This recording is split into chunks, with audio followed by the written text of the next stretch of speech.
In this episode of Everyday Movie Recap, we delve into the 2023 film Evil Dead Rise. The story unfolds at a lake house where Teresa is seated by the water, startled by her friend Caleb's drone. Caleb arrives, teasing her, leading to an argument. Teresa, angered, suggests he check on his girlfriend, Jessica. Caleb assures her that he provided Jessica with medicine, claiming she'll be fine. Curious, Teresa goes to Jessica's room, finding her asleep. As Teresa begins reading Wuthering Heights, she's shocked to hear Jessica reciting the same passage. Jessica's voice becomes deep and horrifying, terrifying Teresa. Despite Teresa's plea to stop, Jessica falls silent and collapses. When Teresa checks on her, Jessica unexpectedly rises, experiencing seizures. Teresa tries to assist, but Jessica grabs her ponytail and scalps her. Stumbling toward Caleb, Teresa shocks him with her appearance. Witnessing the possessed Jessica, Caleb sees her cut her own face with a drone and fall into the water. In a rescue attempt, Caleb jumps into the water, but Jessica pulls him in, resulting in his demise. She hurls his severed head at Teresa before ominously rising from the water. The film shifts to a day earlier, focusing on Beth, a woman at a music venue with the band she works with. She anxiously takes a pregnancy test in the bathroom, revealing a worried expression upon seeing the result. Meanwhile, Beth's sister, Ellie, leads a life as a tattoo artist, residing with her 3 children, aspiring DJ Danny, activist Bridget, and the curious Cassie, who has a penchant for the macabre. Bridget receives a knock at the door from a neighbor, Jake, and his younger brother, Scott, with Jake harboring a crush on Bridget. Despite Jake's invitation to watch The Nightmare on Elm Street films, Bridget declines. Beth arrives at the apartment to speak with Ellie, but the sisters' relationship is strained and complicated, especially with their mother. Beth brings gifts, and when she reveals a present intended for their father, a solemn silence fills the room. Ellie sends the kids out to get pizza and confides in Beth that her husband left them 2 months ago. Beth questions why Ellie didn't disclose this earlier, to which Ellie explains that she attempted to contact Beth twice. Realizing her oversight, Beth apologizes, but Ellie remains furious. Later, as Beth listens to Ellie's voicemails, she approaches Ellie, acknowledging her mistakes and seeking help to mend their fractured situation. Upon the kids' return with pizza, a powerful earthquake rattles the apartment building, inducing terror among them. After the tremors subside, Danny discovers an opening in the parking garage. Venturing into the hole, he stumbles upon a concealed room filled with vinyl discs and a mysterious book titled The Nature of an Memento, known as the Book of the Dead. Returning to the apartment, he shows Bridget, suggesting their mom could sell it for extra money. Skeptical, Bridget insists that their mom wouldn't profit from something stolen. In an attempt to open the book, Danny accidentally cuts his hand, causing his blood to drip onto its pages. To their shock, Bridget observes the book opening, revealing horrifying drawings. Disturbed, she insists that she dislikes it and urges Danny to return it immediately. Despite her warnings, when Bridget leaves the room, Danny listens to one of the vinyls. A priest's voice emanates, expounding on the nature of the Necronomicon and reciting an unholy incantation.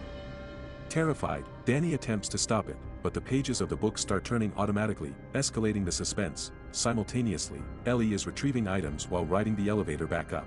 An unseen force ominously approaches their building. As Ellie exits the elevator, she is suddenly assaulted by an unseen entity, causing the elevator to rapidly descend, leading to her losing consciousness. Upon waking, Ellie experiences a pounding headache. Her pleas for help echo as she tries to escape, only to realize she is accompanied by an unseen entity that proceeds to torment her.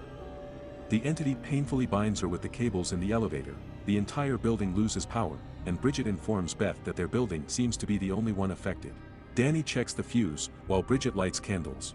Meanwhile, Ellie returns to the apartment, now possessed by demonic entities known as Deadites. In the kitchen, she turns on the gas and begins cooking eggs in a frying pan, some of which are filled with blood, adding a sinister layer to the unfolding supernatural events. The sight shocks everyone, and Beth questions Ellie about her actions. In a calm voice, Ellie speaks disturbingly about cutting her kids open and climbing into them. She starts crawling after them, asserting that it's not her, and collapses before eerily crawling towards them. Vomiting on the floor, Ellie's children are terrified, and the real Ellie manages to speak, pleading with Beth not to let the demons take her children before apparently collapsing. Danny and Beth attempt to take her to the hospital but find the elevator broken. Beth seeks help from Ellie's neighbors, Gabriel and Mr. Fonda, who assist in putting Ellie to bed. Gabriel and Mr. Fonda try to find an escape through a fire escape to get help. Meanwhile, Beth expresses regret over her relationship with her sister. Suddenly, Ellie and Beth's phone proclaims that she is burning, breaking the phone. As Beth turns, she finds a fly in her eye, blinks, and springs back to life. The kids discover their mother is alive, and Beth explains she is burning up. Trying to cool her down in a bathtub filled with cold water, Ellie's eyes roll, and she springs back onto the wall, terrifying everyone. Bridget takes Cassie away. Ellie crawls on the wall, emitting a deafening shriek heard by Gabriel and Fonda outside. Bathroom mirrors break due to the intensity. Ellie falls back into the bathtub but swiftly emerges. When Danny addresses her as Mom, she replies that Mommy's with the maggots now. Crawling out of the bathtub, Ellie fears Beth and Danny's emergence. Armed with a glass piece, Ellie exits the bathroom, attempting to attack Beth. In self-defense, Beth gets her hand stabbed by the glass. Pulling it out, Ellie disregards Bridget's plea to stop. Ellie, in her possessed state, turns and pounces on Beth, using a tattoo pen to cut her cheek. As she attempts to lick her wound, Danny intervenes, knocking Ellie down with a chair, and causing her to tumble into a dark room. At this moment, Gabriel arrives, and as Ellie lunges at him, they exit the apartment. Ellie bites Gabriel's eye, and he retaliates by throwing her down. Ellie coughs out her eye, which inadvertently enters Jake's mouth. Seizing the opportunity, Beth locks Ellie out, and Ellie begins banging her head on the door. After a period of relative calm, Beth observes from a peephole that Ellie is now pursuing and brutally killing Jake. Suddenly, Gabriel, seemingly recovered, pleads for help, but Ellie arrives and kills him by slitting his throat. Mr. Fonda shoots Ellie with his rifle, but she retaliates, disarms him, and disembowels him. Ellie then approaches and peers into the peephole. Bridget questions Danny about whether he thinks their mom resembles the pictures in the book. Danny denies responsibility, leading to a conflict between them.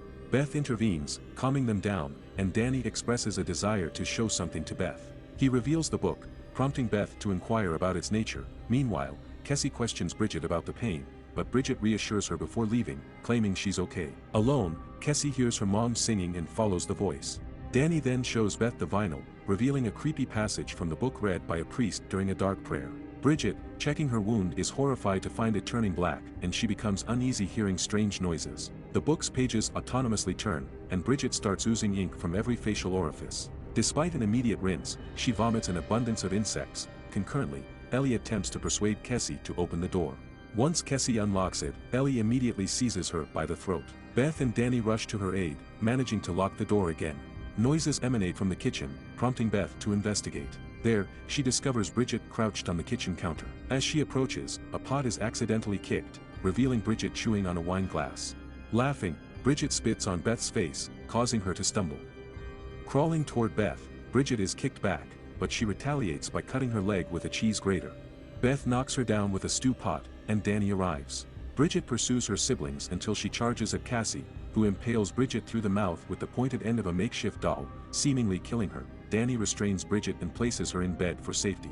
Beth adjusts Danny's equipment to listen to the vinyl, hearing the priest recounting the necessity to kill possessed companions, ultimately resorting to complete dismemberment as the only effective method. During these events, Ellie attempts to re-enter the apartment through the vents, unintentionally causing the death of a cat inside. Meanwhile, Bridget rises and leaves the room. Danny intervenes as Bridget tries to attack Cassie, pushing Cassie out of harm's way and stabbing Bridget. Bridget retaliates, stabbing Danny's hand and vomiting blood on his face. Despite her attempts, Danny manages to set Bridget on fire using a pain relief spray. While Beth listens to the vinyl, Ellie crawls into the room through the vent, and Beth, terrified, sees Ellie's reflection in the glass standing behind her. Turning off the vinyl player, Beth is frightened as Ellie, using her finger, plays the vinyl, with the voice emanating from her mouth. Beth stabs Ellie in the neck with a screwdriver, but it proves ineffective. Beth falls out of the room and finds Danny injured, with Cassie hiding under a table. Danny apologizes to Cassie before succumbing to his injuries. Ellie attacks Beth, sensing her pregnancy and seemingly taking pleasure in the impending double killing. However, Cassie slides a pair of scissors toward Beth, who uses it to stab Ellie in the nose. Beth then takes Cassie away, determined to escape safely. Seizing a shotgun from Fonda, Beth is surprised to find Ellie alive, removing scissors from her nose. As Beth attempts to blow open the fire escape door, Ellie attacks, and Beth shoots her leg. Ellie rises, telling Cassie that Beth is trying to take her mom away. Cassie, acknowledging that Ellie is no longer her mom, slides a pair of scissors to Beth. In self-defense, Beth shoots off Ellie's arm. In the aftermath, the neighbors, previously killed by Ellie, transform into deadites. Witnessing the gruesome scene, Beth and Cassie attempt to descend, but the elevator fills with blood. Meanwhile, Bridget and Danny start dissecting Ellie's body, forming a spider deadite. Beth and Cassie reach the parking garage, almost escaping, but Beth's car gets stuck in a pothole. Cassie warns Beth of the approaching spider deadite. However, they manage to escape and hide as the spider Deadite reaches their car. Running for their lives, they are nearly successful until Deadites seize Cassie and drag her away. In a dire situation, Deadites almost decapitate Cassie with a chainsaw until Beth intervenes, shooting them with a gun. They retaliate by throwing the chainsaw, causing Beth to fall. Grabbing her leg, they attempt to pull her into a wood chipper. Despite Cassie's efforts to turn it off, Beth seizes the chainsaw and, as the Deadites approach, Cassie activates the wood chipper. Beth uses the chainsaw to force Ellie, Bridget, and Danny into the wood chipper. Despite the heart-wrenching act of killing her sister, niece, and nephew, Beth throws Deadite Ellie's head into the wood chipper. Cassie mourns the loss of her family, but Beth comforts her and leads her out of the building. The next day reveals Jessica, residing on the floor below Ellie and the kids, getting ready to join Caleb and Teresa. Encountering the horrifying aftermath from the previous night, an unseen entity targets Jessica, eliciting her screams and concluding the movie.